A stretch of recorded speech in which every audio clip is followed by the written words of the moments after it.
안녕하십니까? 한국종교협의회와 종교신문이 함께 진행하는 종교인 인터뷰 시간입니다. 오늘은 특별히 현재 동학학회 회장이시면서 경희대학교 후마니타스 칼리지에서 정치학을 강의하고 계시는 임형진 교수님을 찾아뵙고 이야기 나누는 시간을 준비했습니다. 교수님 오늘 이렇게 귀한 시간 내주셔서 감사드립니다. 아이, 별 말씀을요. 예. 고맙습니다. 이렇게 예. 방문해 주셔서. 제가 경희대학교 국제 캠퍼스는 처음입니다. 근데 학교가 너무 그러세요? 좋고 예. 젊은이들이 많이 있어서 그런지 에너지가 넘치는 것 같습니다. 아이, 고맙습니다. 예. 오늘은 저희가 특별히 동학학회를 맡고 계시는 교수님을 찾아뵙게 되었는데 우선 우리 한국종교협의회 그리고 종교신문 인터뷰 이 시간을 함께 하고 계시는 우리 구독자분들을 위해서 인사 말씀 부탁드리겠습니다. 예, 안녕하십니까. 저는 현재 동학학회의 회장으로 다 있고, 그리고 소속은 경희대학교 후마니타스 칼리지 소속입니다. 그리고 제 전공은 동학 정치사상입니다. 그러다 보니까 이제 동학학회까지 지금 맡게 됐는데, 여하튼 종교신문 여러분들과 이렇게 화면을 통해서 또 뵙게 된 거에 대해서 개인적으로 다 무척 기쁘고 또 영광으로 생각합니다. 모쪼록 오늘 좋은 말씀 나눠가지고 저에게도 기억에 남고 또 여러분들에게도 좋은 이미지를 줄 수 있도록 노력해 보도록 하겠습니다. 예, 고맙습니다. 교수님, 이 깊은 역사적 배경을 가지고 있는 우리 동학에 대한 학술 연구나 또 발표 그리고 학자들 간의 학술 교류 이러한 내용들을 목적으로 우리 동학학회는 1998년도에 이제 세워진 것으로 알고 있습니다. 올해로 이제 25주년을 맞이하는 맞습니다. 것으로 알고 있는데요. 교수님께서는 이제 5대 학회장으로 지난 2021년부터 지금 이 자리에서 또 이 학회를 이끌고 계시는데 동학학회가 이제 무엇인지 잘 모르시는 분들을 위해서 그 설립 배경과 주요 학술 활동 그리고 추구하시는 목적 사업이 무엇인지 좀 말씀해 주시면 감사하겠습니다. 예, 그 동학학회는 일단은 뭐 학자들의 모임입니다. 그래서 학회라는 타이틀에 있듯이 전국의 동학을 전공하는 학자들, 지금 현재 한 회원들이 한 250여 분 정도 전문 학자들이 참여하고 있는 그런 학회입니다. 그리고 이 학회는 뭐 조금 전에도 우리 사무총장님께서 말씀하셨듯이 그 1998년에 설립이 됐습니다. 그리고 이제 그 당시 설립될 때는 사실은 이제 그 천도교 동학의 뒤를 이은 천도교단에서 전폭적인 지원을 해줬어요. 그래서 이제 동학학회가 설립이 됐죠. 왜냐하면 이제 천도교단은 뭐 지금 운영하고 있는 대학도 없고 또 특별한 연구할 만한 그런 기관도 그 당시만 부실하고 그랬어가지고 그때 천도교의 그 수뇌분들께서 모이셔갖고 학자들을 지원을 해드리자라고 해서 이제 외부에 계시는 분들, 그러니까 이제 교인이 아닌 천도교인이 아닌 분들이 중심이 돼서 학회를 만들었죠. 그래서 그 당시에는 그 천도교단에서 전폭적인 지원을 해주셔갖고 일테면 학술 대회라든가 또는 논문집 발행하는 거라든가 이런 거에 대한 지원을 아끼지 않고 해주셨어요. 그래서 이제 출범을 했고, 그리고 이제 그래서 초대 이현희 성신여대 교수님이신 이현희 교수님이 이제 초대 회장을 하셨고, 그리고 이제 쭉 거듭해 오다가 이제 2021년에 저한테까지 왔습니다. 여하튼 이 학회는 동학을 연구를 하는 학자들의 모임이다. 그리고 뭐 이제 시간이 지나면서 천도교단과는 이제 크게 연관되는 그런 내용을 연구하거나 그러지는 않습니다. 물론 지금도 뭐 천도교단에서 일부 아주 뭐 조금은 지원을 해주고 있습니다만은 그럼에도 불구하고 종교적 색채를 띠지 않고 학자들의 순수한 연구 조직과 연구 모임으로다가 운영되고 있다라고 보시면 알 수 있을 것 같습니다. 예. 네, 그렇군요.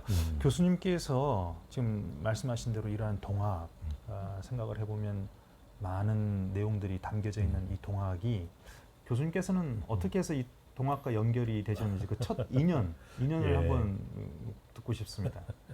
예, 저는 개인적으로다가 천도교를 하는 사람입니다. 그러니까 천도교 신자죠.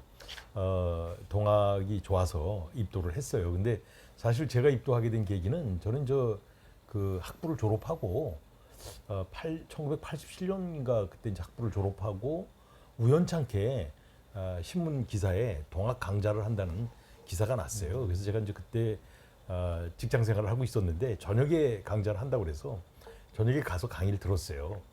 관심도 있었고 또 흥미로운 주제를 강의하고 이래갖고 개벽 사상이라든가 이런 걸 강의한다고 해서 이제 와서 강의를 들었는데 마침 이제 그게 지금 천도교 본부인 수훈에 관해서 그 강의가 있었어요.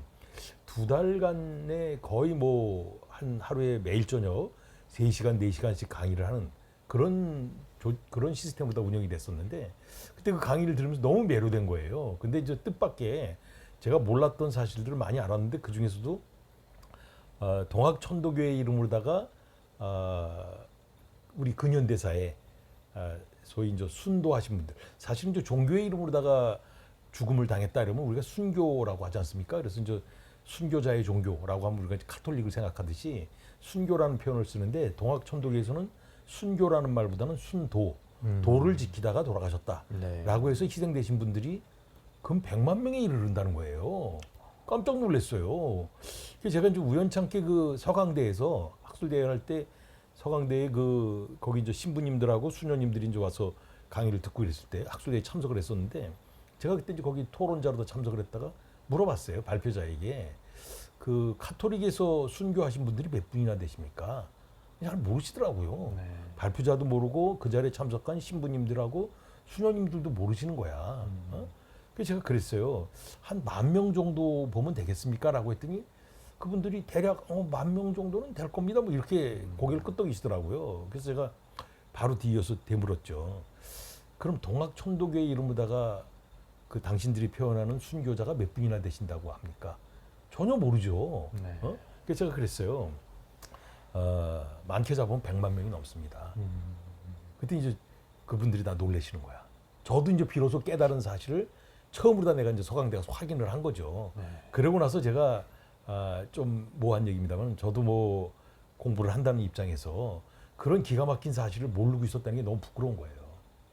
그래서 제가 이제 다시 이제 직장을 그만두고 이제 그 공부를 다시 하면서 나라도 이런 걸 좀 알려야 되겠다. 내 미력이지만 나라도 좀 알려야 되겠다라고 하는 그런 그 아주 사소한 개인적 욕심으로 다 인해서 네. 입도를 했어요. 네.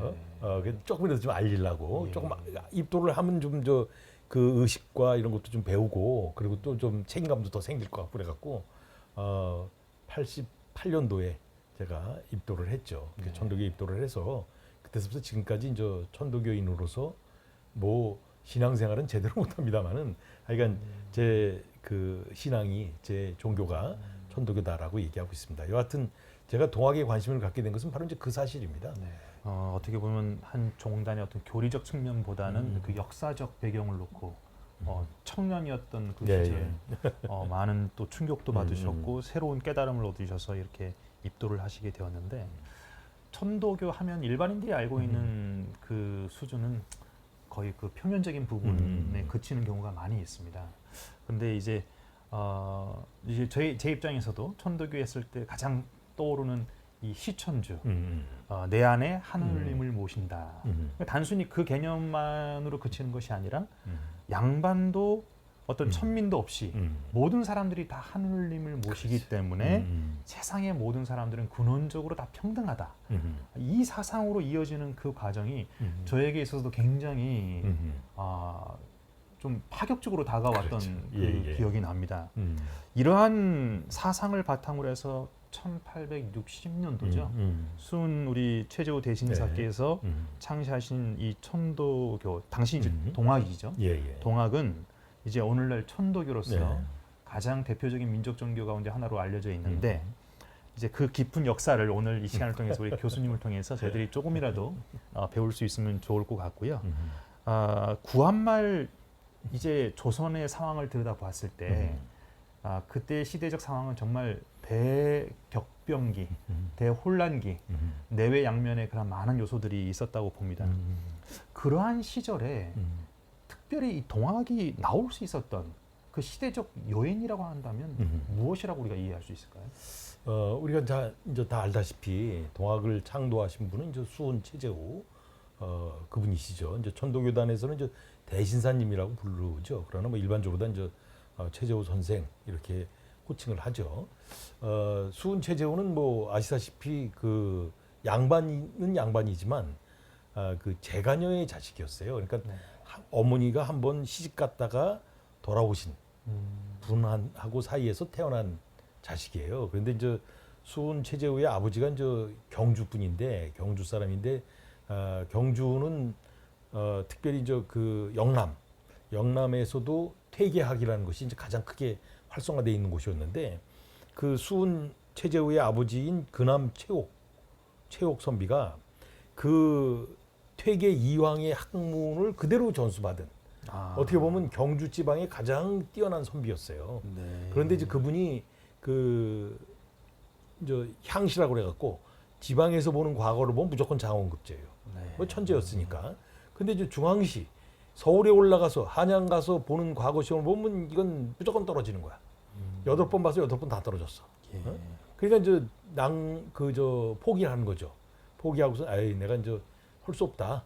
이거 뭐 지방에서 그냥 살아야지 어떻게. 그래서 이제 저 고향인 경주에서 이제 글방, 그러니까 서당을 열었고 서당 훈장, 뭐 그 당시 훈장질이라고 그랬습니다만 훈장질을 하면서 이제 사셨는데 왜 그런 그분이 그렇게 뛰어난 선비임에도 불구하고 중앙에 가서 그 과거에 급제를 못했냐? 그건 그만큼 그 19세기라는 사회 상황 자체가 그야말로 이제 매간매직이 횡행하고 그리고 탐관오리들이 들끓고 가렴주를 일삼는 그런 시대였거든요. 그러니까 도저히 아무리 뛰어난 능력을 가지고 있다 하더라도 과거를 급제할 수 없는 그 최옥 선비는 뛰어난 능력자임에도 불구하고 발휘를 못하고 그리고 이제 결국은 그 이제 고향에서 서당 이제 훈장질을 하고 계셨는데 이분이 이제 후사가 없었어요. 네. 그 양반가는 당시 또 이렇게 이제 그 대를 이어서 제사도 지내줘야 되고 뭐 이런 아들이 있어야 되잖아요. 근데 아들이 없는 거야. 그래서 이제 몇 번 재혼도 하시고 그랬음에도 불구하고 난 이제 여성은 나오는데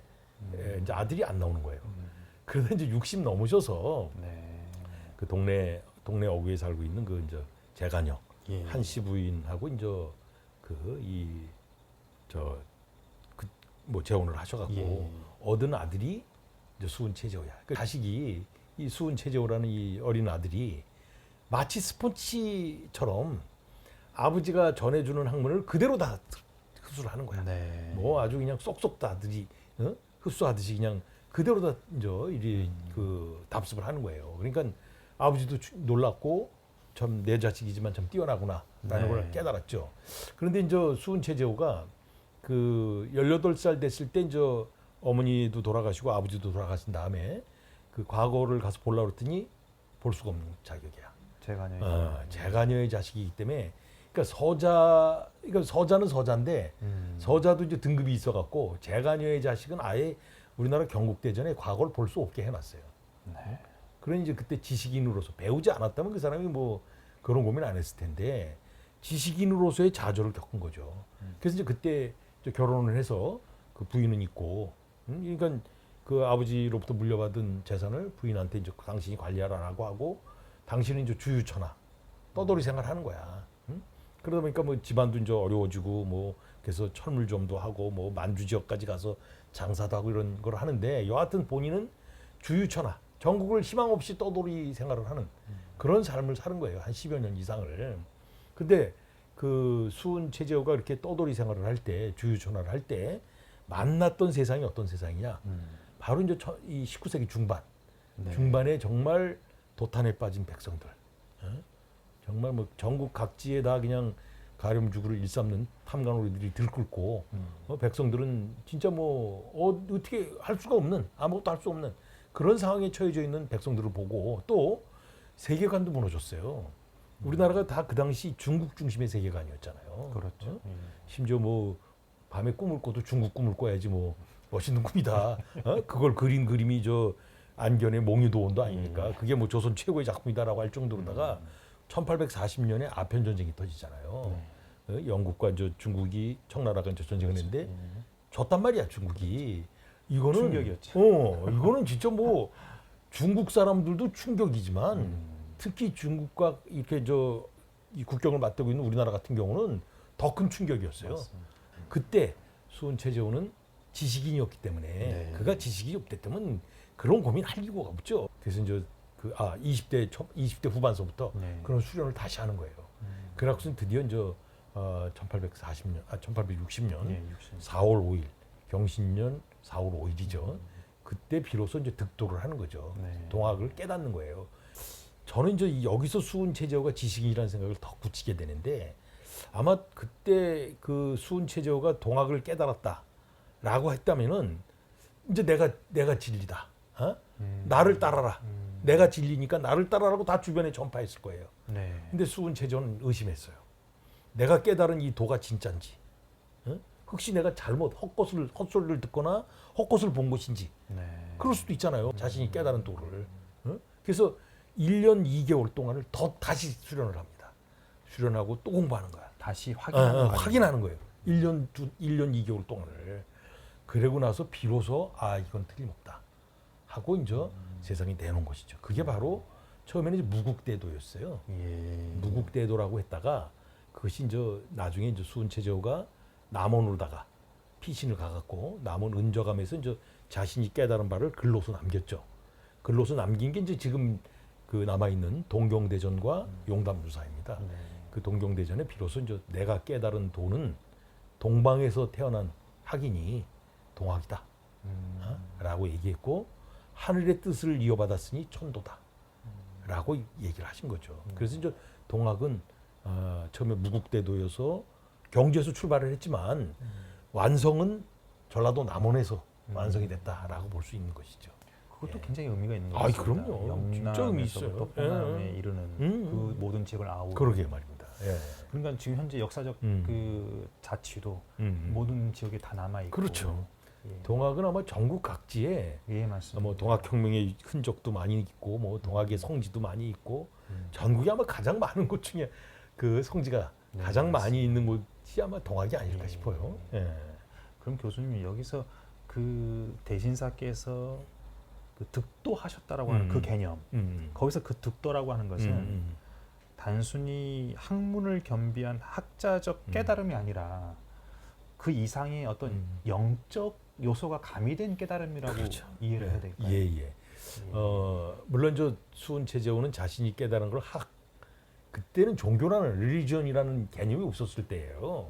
종교라는 말도 없었을 때야 우리나라에게는 학의 학, 그렇죠. 성리학. 예. 그렇지만 그게 하나의 이제 생활 규범이 되고 사람들 몸에 체화되니까 종교적 의식이 되잖아요. 성리학이라는 게 그것처럼 그 당시에 종교가 없었고 학으로서 받은 거야. 학으로서 자기가 받아들인 거야. 그러니까 물론 이제 그때 그 4월 5일 날 잠깐 이제 이렇게 낮잠을 자는데 꿈속에서 네. 하늘에서 예. 소리가 들린다는 거죠.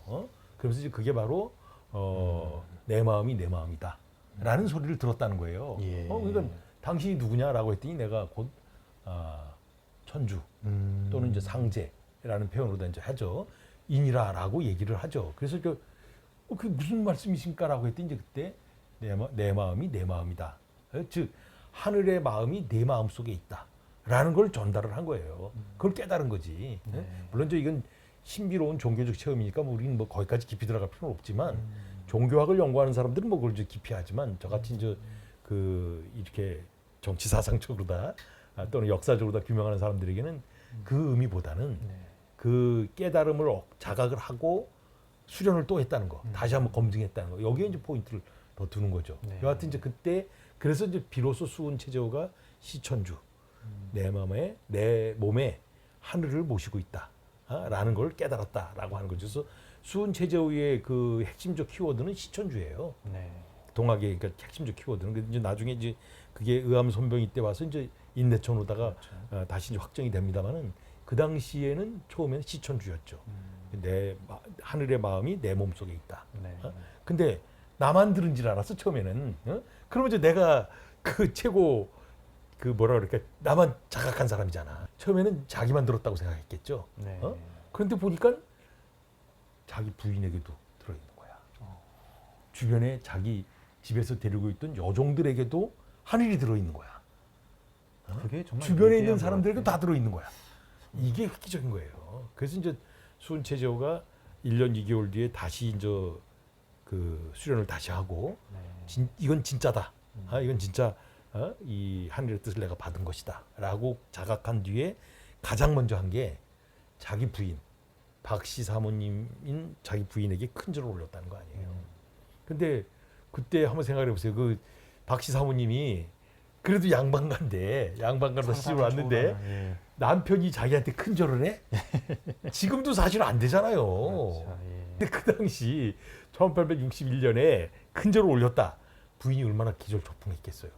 내 남편 미쳤다 드디어. 네.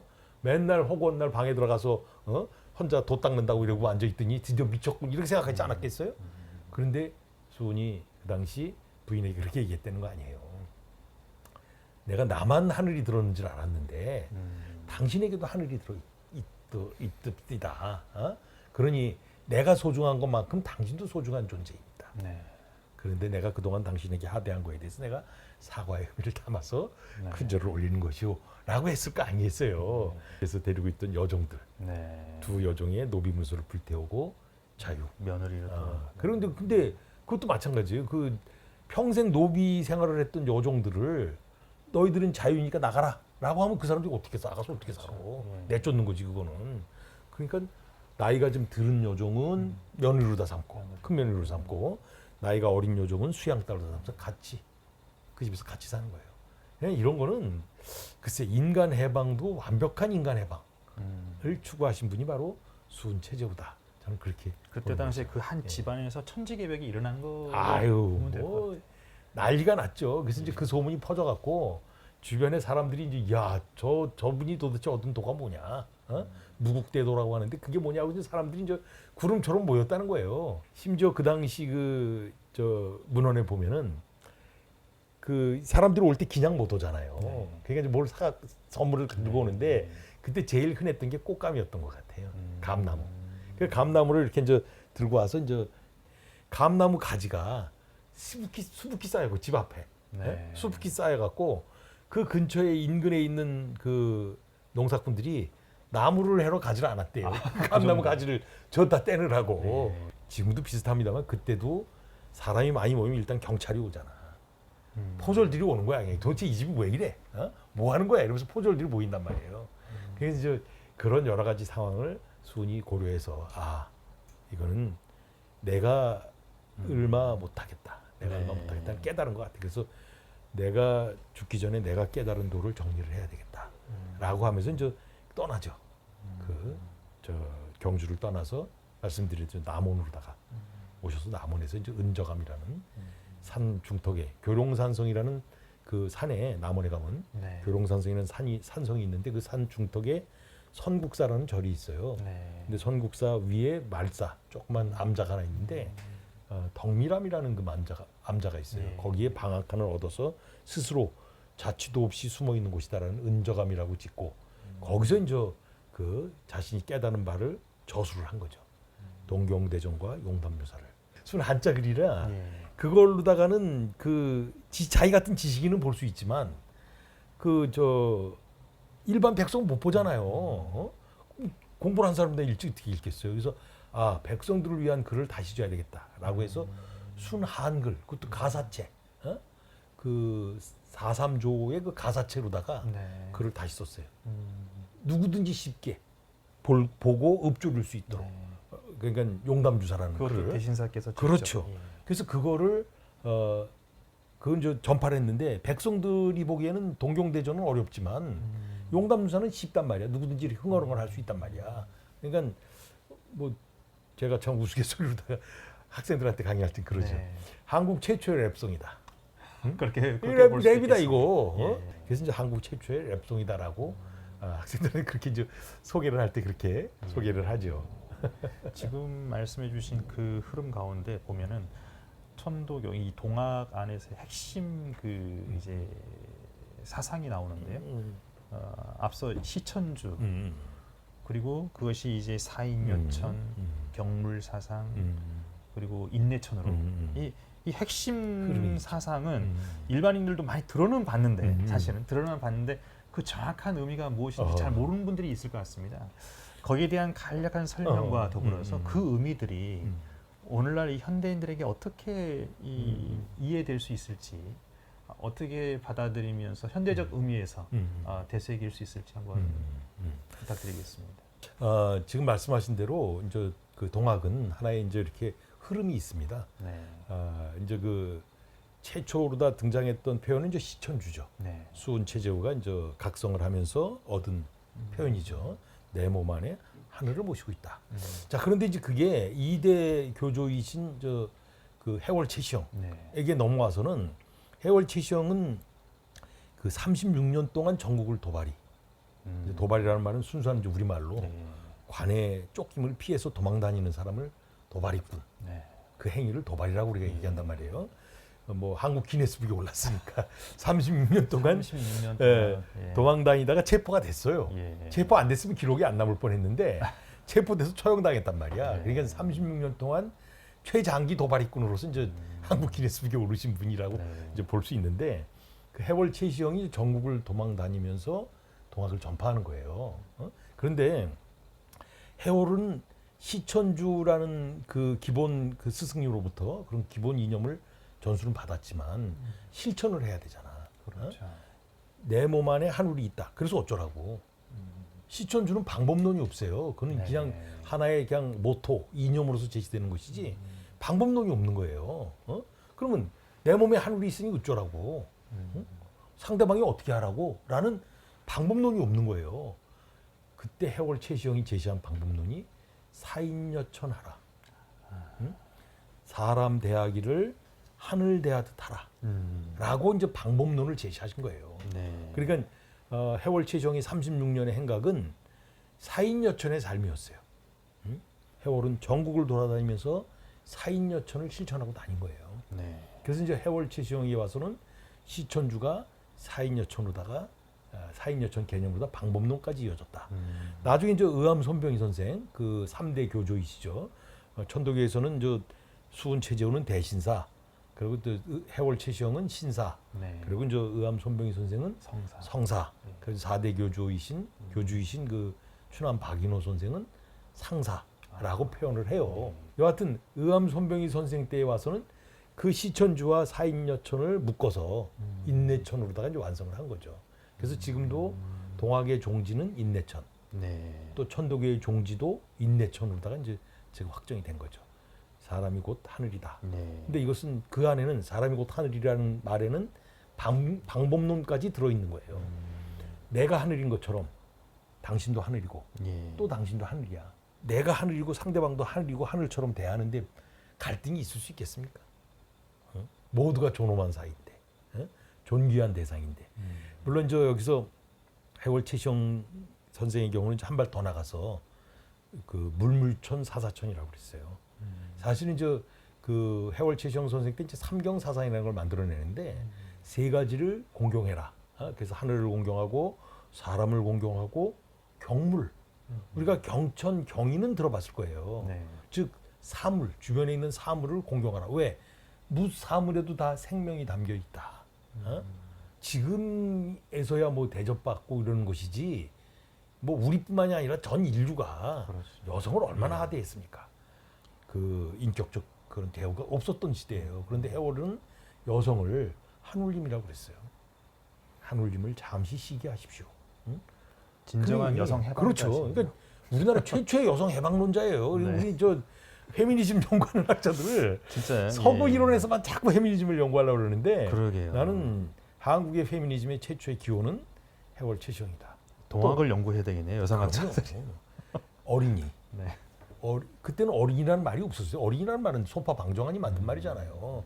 소파 방정환은 또 의암 손병의 사위란 말이야. 그렇죠. 이게 저 소파 방정환이 어린이 운동하고 또 이제 천도교단 내에서 운동을 한 거예요. 그러니까 그때 어린아이를 때리지 말아라. 어린아이를 때리면은 하늘을 상하게 한다. 또 물물천 사사천이라고 그래갖고 주변에 있는 모든 곳에는 다 생명이 있다. 생명의 존엄함을 자각해라. 라는 한국 생명운동의 효시도 역시 해월 최시영이에요. 우리가 장일순 선생님 네. 그 저 원주에 네, 맞습니다. 그 한살림 운동을 만드셨던 그렇죠. 한국 생명운동의 효시라고 그러잖아요. 예. 근데 장일순 선생이 가장 존경하고 가장 그 이 모범으로 삼았던 인물이 해월 최시영이잖아요. 지금 교수님께서 우리 동학의 기본적인 이 사상에 대해서 쭉 설명해 주시면서 느껴지는 것은 지금도 저희가 듣기에 굉장히 혁신적인 내용이 들어있는데 이때 당시에는 어땠을까라고 하는 생각도 들기는 듭니다. 근데 동학하면 또 빼놓을 수 없는 것이 1894년입니다. 바로 가보년. 이 가보년에 일어났던 동학 농민운동을 또 많은 사람들이 떠오르게 되는데요. 혁명이라고 하기도 하고 또 일부 사람들은 이걸 밀란이라고 또 말을 하기도 하는데 사실 저도 그 자취를 찾아서 작년에 우리 종교신문 팀들과 함께 정읍 지역을 찾아가서 이제 촬영도 하고 했는데요. 그 역사를 공부해 보면 미처 우리가 알지 못했던 내용들이 참 많이 나온다라고 하는 것을 다시 한번 알게 되었고요.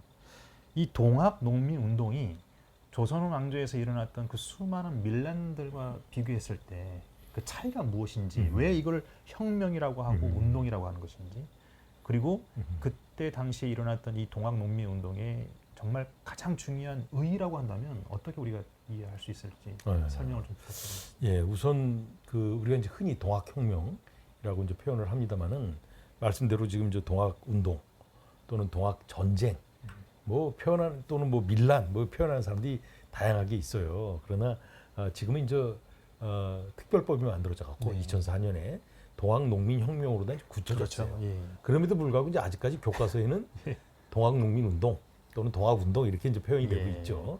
근데 이제 저는 그 원래 우리가 썼던 동학혁명이라는 말이 옳다고 보는 입장이에요. 네. 왜냐하면 이제 물론 그 내용에는 운동적 요소가 있어요. 운동은 아무래도 장기적이고 지속화된 거있기 때문에 그런 운동적 성격도 담고 있어요. 또 그리고 전쟁적 성격도 있어요. 네. 농업을 주업으로 하지 않는 사람들도 또 참여를 했어. 심지어 여성들도 참여를 했어. 네. 그럼 농민을 하고 굳혀놔 버리면은 농민들만 한 그 혁명이 됐잖아요. 그래서 농민자가 들어간 거에 대해서 저는 조금 그 개인적으로도 안타까운 생각을 갖고 있어요. 그리고 또 제가 혁명이라고 하는 이유는 혁명이 되기 위해서 몇 가지 조건이 있어요. 그렇죠. 밀란과의 차이가. 밀란은 말 그대로 그 백성들이 일으킨 난이에요. 응? 특히 이제 그런 거는 지역적으로다가 한계가 있는 거야. 한 지역, 기껏 해봐야 이제 두세 지역 이런데 국한돼서 이제 벌어지는 일단 혁명이 되기 위해서는 명확한 이념이 있어야 돼요. 네. 응? 추구하는 가치가 있어야 돼. 동학혁명은 가치가 있었잖아. 그렇죠. 이른바 개벽된 세상을 만들자. 네. 그 탐관오리들을 징치하고 조정을 바로 세워서 개벽된 세상, 모든 백성이 평등하게 살고자 하는 개벽 세상을 만들자라고 하는 명확한 이념이 있었어요. 또 조직화돼야 돼. 조직이 있었어.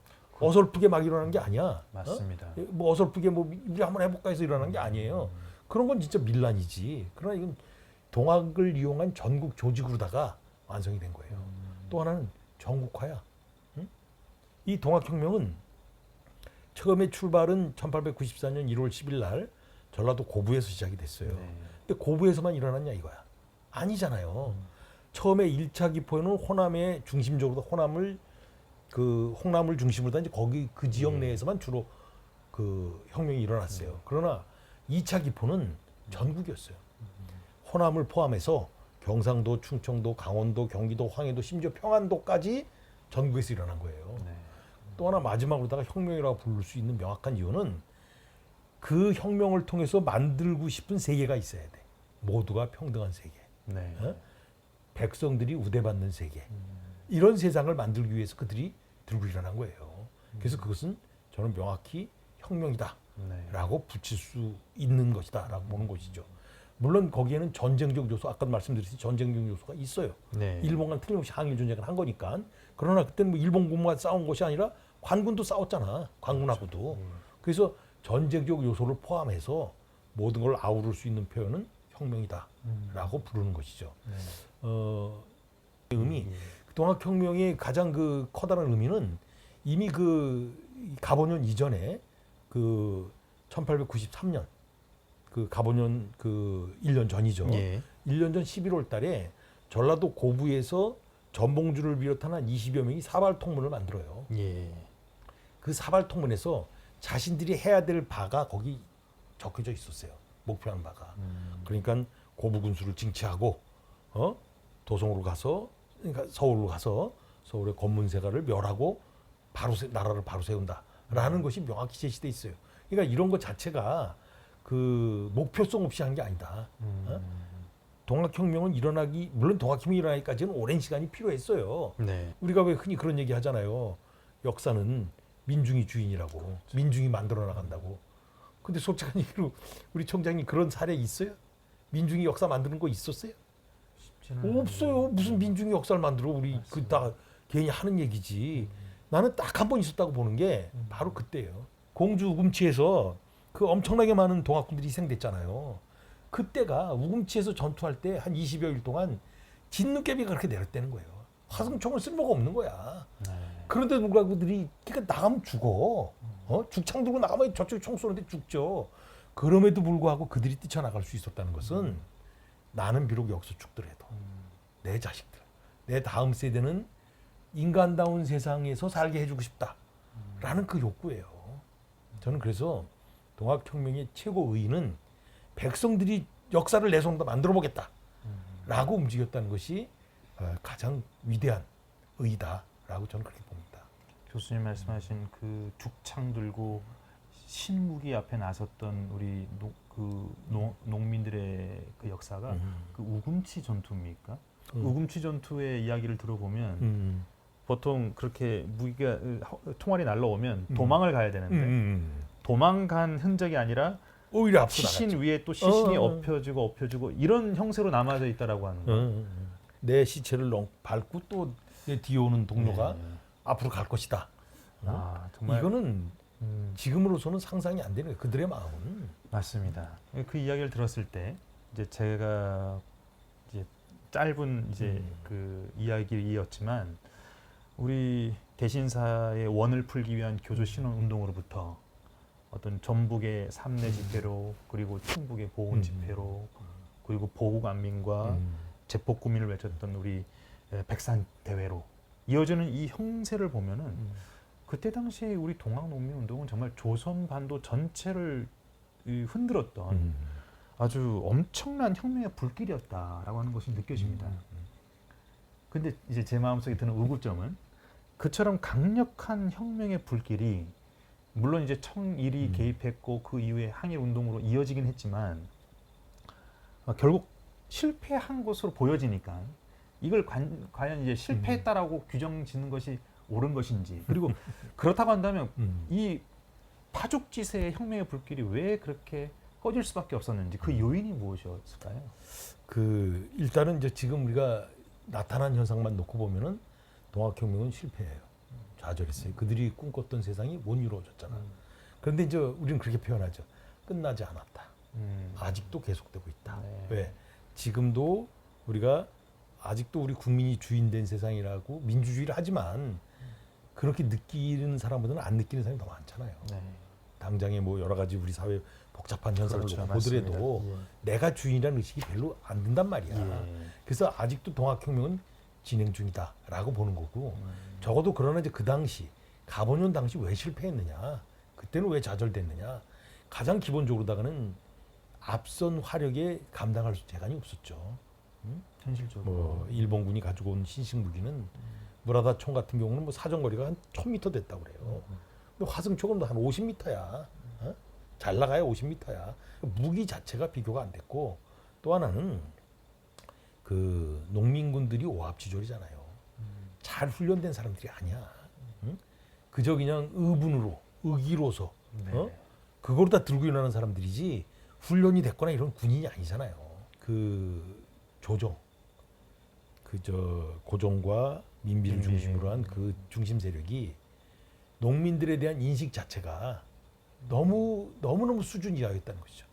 제 나라 백성이 아니라 나를 공격하는, 내 정권을 공격하는 적이야 라고 봤다는 그게 거예요. 가장 가슴 아픕니다. 병력이 없었어 그 당시 조선에. 얼마나 무능하고 부패했으면요. 그러니까 청나라한테 의지하자. 청나라 부대를 불러들이자. 아니 제 나라 백성을 죽여달라고 외국 군대를 부르는 이런 지도자가 이게 말이 돼요? 근데 이분들도 이해가 되는 게 전봉준 장군도 그렇고 손병희 부대도 그렇고 다 군사적 지식을 물론 뭐 조금은 했다고 그러지만 전문적 군인들이 아니잖아요. 네. 그러니까 그런 전술적 이해가 부족했다. 그래서 그것도 또 하나의 패인이다. 네. 그러나 그들은 꿈은 꺾이지 않았죠. 지금까지도 계승되고 있다고 끝나지 봐야죠. 않은 예. 혁명으로 이제 오늘날에 와서는 민주주의 완성을 위해서 또 맞습니다. 그 역할을 하고 있는 것 같습니다. 예.